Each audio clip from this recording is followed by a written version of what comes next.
వల్లభనేని వంశీ దాఖలు చేసిన పిటిషన్లపై విచారణ ఎల్లుండికి వాయిదా పడింది. వంశీ పిటిషన్లపై విచారణ ఈ నెల 22కు హైకోర్టు వాయిదా వేసింది. ముందస్తు బెయిల్ మంజూరు చేయాలని వంశీ పిటిషన్ దాఖలు చేశారు. అక్రమ మైనింగ్ కేసులో పోలీసులు పీటీ వారెంట్ పైన వంశీ పిటిషన్ దాఖలు చేశారు.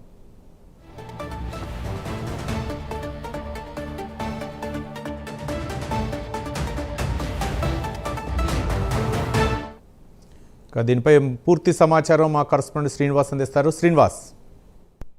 Thank you Ravi. ఈ రోజు గన్నవరం మాజీ ఎమ్మెల్యే వల్లభనేని వంశీకి సంబంధించిన ముందస్తు బెయిల్ పై పిటిషన్ పైన కూడా ఈరోజు హైకోర్టు విచారణ చేపట్టింది.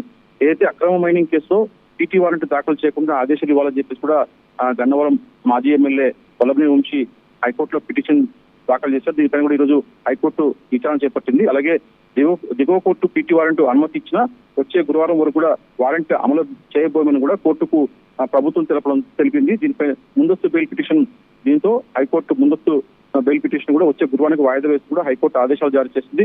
వంశీ దాఖలు చేసిన పిటిషన్లపై కూడా ఎల్లుండికి వాయిదా వేస్తూ కూడా ఈరోజు హైకోర్టు ఆదేశాలు జారీ చేసింది. వంశీ పిటిషన్ల పైన విచారణ ఈ నెల 22కు అంటే ఎల్లుండికి వాయిదా వేస్తూ కూడా ముందస్తు బెయిల్ పిటిషన్ కావచ్చు ఇతర అంశాలపైన కూడా ఈరోజు ఈ నెల 22కు వాయిదా వేస్తూ కూడా ఈరోజు హైకోర్టు ఆదేశాలు జారీ చేసింది. అక్రమ మైనింగ్ కేసులో పోలీసులు పీటీ వారెంట్ పైన కూడా ఈరోజు మొత్తం కూడా ఎల్లుండికి 22వ తారీఖు కూడా విచారణ వాయిదా వేసి కూడా హైకోర్టు ఆదేశాలు జారీ చేసింది. Thank you Srinivas.